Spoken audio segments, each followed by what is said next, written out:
সূর্যাস্তের ছবিটা দেখুন।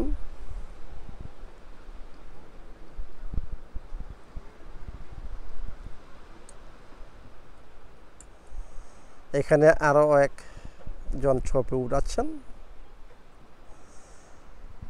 আমি এই ছবিটা নিয়ে বললাম যে মানসিক প্রশান্তি আমাদের প্রকৃতি থেকে আসে, সেটা একটা ভিডিও করেছিলাম। তো আজকে ভিডিওটা হবে যেন ঘুম। এখানে কোনো স্ট্রেস নাই, বিশ্বাস করেন।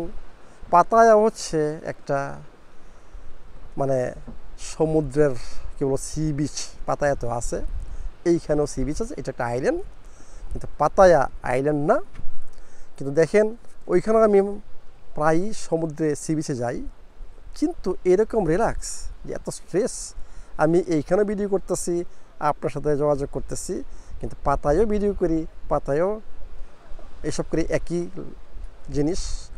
পাতায় আমি একটু ভালো খাবার খাই, এখানে ভালো খাবার খাওয়ার সুযোগ নাই, কিছু জন্য এখানে সব আমাকে খেতে হয়। এখানে আমি পাক করি না, আমাকে পাক করে খাওয়ানো হয়।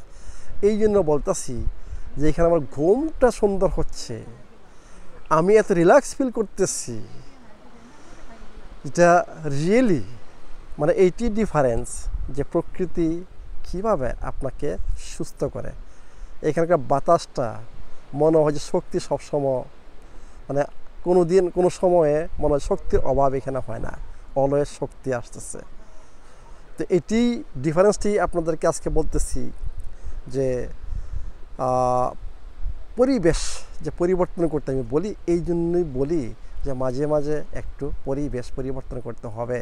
যেখানে ফ্রেশ বাতাস, যেখানে ফ্রেশ ওয়েদার, যেখানে আপনার শান্তময় পরিবেশ, পাখি ডাকে, বা এখন সমুদ্রের যেই গর্জন বুঝছেন, ওয়েভের মানে বুঝছেন ঢেউয়ের যেই একটা গর্জন, যে একটা বাতাস বুঝছেন, সেগুলো সব শরীর থেকে নিয়ে যায়, শরীরে ব্যালেন্স আসে। ব্যালেন্স আমি বলি যে আমাদের শরীরটা কাজ করে ব্যালেন্সে। তো এই ব্যালেন্সটা এইখানে আমার মনে হয় আমার শরীরেরও বুঝছেন, আমি রিয়েলি একটা ডিফারেন্স ফিল করতেছি পাতায়ার থেকে এই আইল্যান্ডে। তো এই জন্যই বারে বারে বলি, যখন সুযোগ হয়, যখন আপনাদের একটু মানে করতে পারেন, নিজেকে সময় দিতে পারেন, সেই সময়টা চলে যান প্রকৃতির সাথে একটু বন্ধুত্ব করেন। সেইটাই হচ্ছে আমাদের একমাত্র উপায়। Thank you very much.